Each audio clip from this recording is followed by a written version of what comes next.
chapter 2. And he said unto me, Son of man, stand upon your feet, and I will speak with you.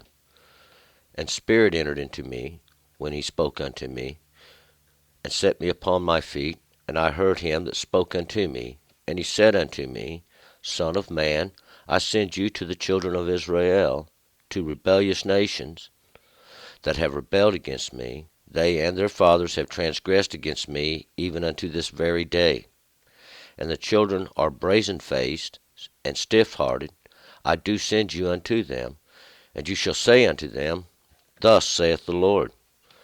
And they, whether they will hear, or whether they will forbear, for they are a rebellious house, yet shall know that there hath been a prophet among them. And you, son of man, be not afraid of them, neither be afraid of their words, though defiers and despisers be with you, and you do dwell among scorpions. Be not afraid of their words, nor dismayed at their looks, for they are a rebellious house. And you shall speak my words unto them, whether they will hear, or whether they will forbear, for they are most rebellious. And you, son of man, hear what I say unto you. Be not you rebellious, like that rebellious house. Open your mouth and eat that which I give you. And when I looked, behold, a hand was put forth unto me, and lo, a roll of a book was therein. And he spread it before me, and it was written within and without, and there was written therein lamentations and moaning and woe. All right, let's go back up to verse 1. We remember yesterday in the last chapter this chariot that Ezekiel was describing it come down, and it's the judgment of God and how it comes down, and it's going through the earth, destroying like a lion, it's devouring like the eagle, it's plowing up and destroying just like man does with the ox. But yesterday when we left Ezekiel, he had seen this chariot, and he had fell flat upon his face, and that's where we're picking it up with. Ezekiel, he is flat on his face. He don't know what he has seen, the awesome judgment of God in the earth, and he is humbled now. Verse 1, And he said unto me, Son of man, stand upon your feet, and I will speak with you. And this was God that spoke. He spoke and said, Stand, son of man, upon your feet. And this is the path that you're on, this path, this place that you go forth on. Son of man is the one who come from man, or this one even who come from mankind. He come out of mankind. He come out of this, even in this place of confusion, because that's where Ezekiel was. He was in the land of the Chaldees. Verse 2, And spirit entered into me, when he spoke unto me, and set me upon my feet, and I heard him that spoke unto me. And this spirit that entered into me, and this spirit is I call it an understanding. And it's a little more than even an understanding. It's actually a mindset. It's like a mindset. It's a understanding, and that's the way it is as far as God's concerned. And this entered into me when he spoke unto me, and he set me upon my feet, and he set me upon my path, upon this way I would go, because that's what this mindset is, this spirit, this understanding. Now, when that which we have is that which way we will go. And I heard him that spoke unto me. It was the voice of God, as he declared, and we're going to find out, God does declare himself. 3, And he said unto me, Son of man, I send you to the children of Israel, to a rebellious nation that have rebelled against me. They and their fathers have transgressed against me, even unto this very day. And he said unto me, I send you to the children of Israel. Israel were these ones who contend with God. They want to go against God always, and they have been scattered out now into all the nations of the earth, and they have been caused to forget who they are. See, this was the plan of God from the beginning. This is what God said he was going to do. Why? They have rebelled against me, saith the Lord. They have rebelled against my law. They have transgressed. They have not listened. They and their fathers, this generation and the one before. See, this generation and the one before have transgressed against me.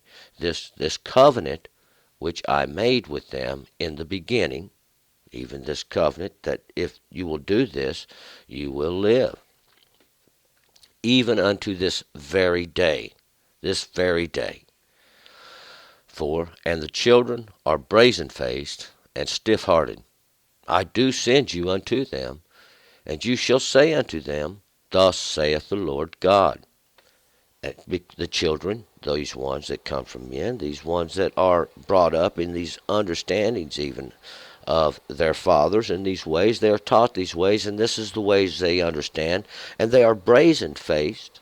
They don't want to change their ways. They're stiff-hearted because they refuse to accept and hear understanding. I do send you unto them. You will go to them and say, Thus saith the Lord God. For these are the words of God. 5. And they, whether they will hear, or whether they will forbear, for they are a rebellious house, yet shall know that there hath been a prophet among them. And these words are the prophets that come to us. These are the spirit of the prophet, even Eliah, that one who was to come in the end, Elijah, this one who was to come in the end, the understanding from the book, the understanding of the knowledge, the understanding of what the prophets have been trying to tell you. But see, they are a rebellious house. This house of rebellion, we remember that, Merodach, that house of rebellion, and whether they will listen or not will be up to them, see, because God gives you the choice. God gives you the decision to make. It's up to you to make.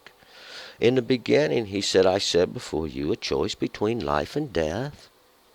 Choose life. And that's the way that we go, that there's no sin in it. See, there's no transgression there. But when we go the other way to death, there's transgression, there's sin, and there do you die. 6. And you, son of man, be not afraid of them, neither be afraid of their words. Though defiers and despisers be with you, and you dust dwell among scorpions, be not afraid of their words, nor be dismayed at their looks, for they are a rebellious house.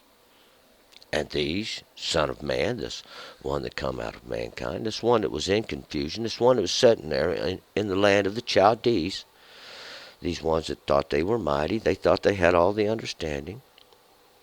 Don't be afraid of them, see, nor afraid of their words, though defiers and despisers be with you. And these are the ones that's going to say that he's a liar. He don't have no understanding. Where do you get all this? The despisers, those ones that hate you, those they hate, see, and despise because you have come against them.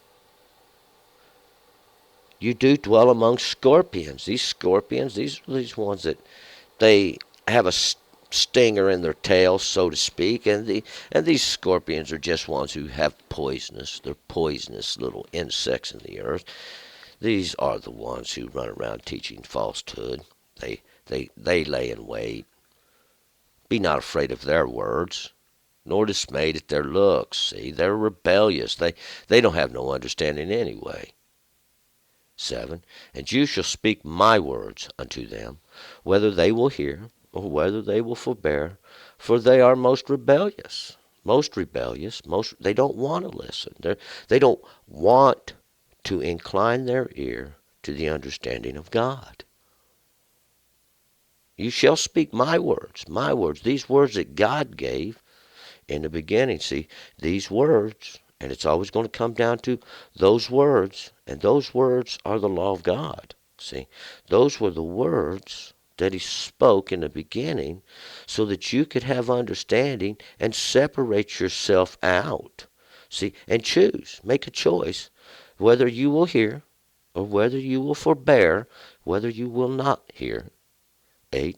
And you, son of man, hear what I say unto you. Be not you rebellious like that rebellious house. Open your mouth and eat that which I give you.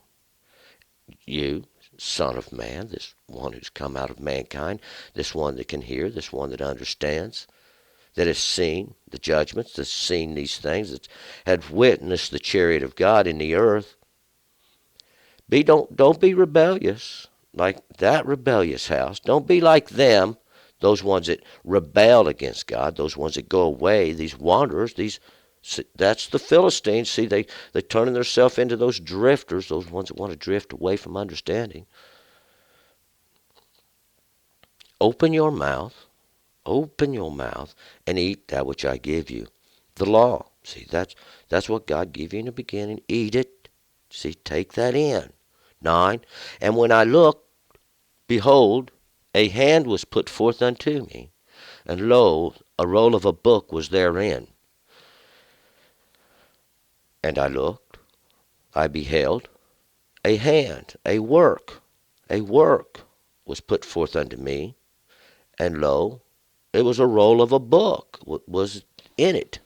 And this book is written, this book is a sapphire, and what that has in it is the words that stay.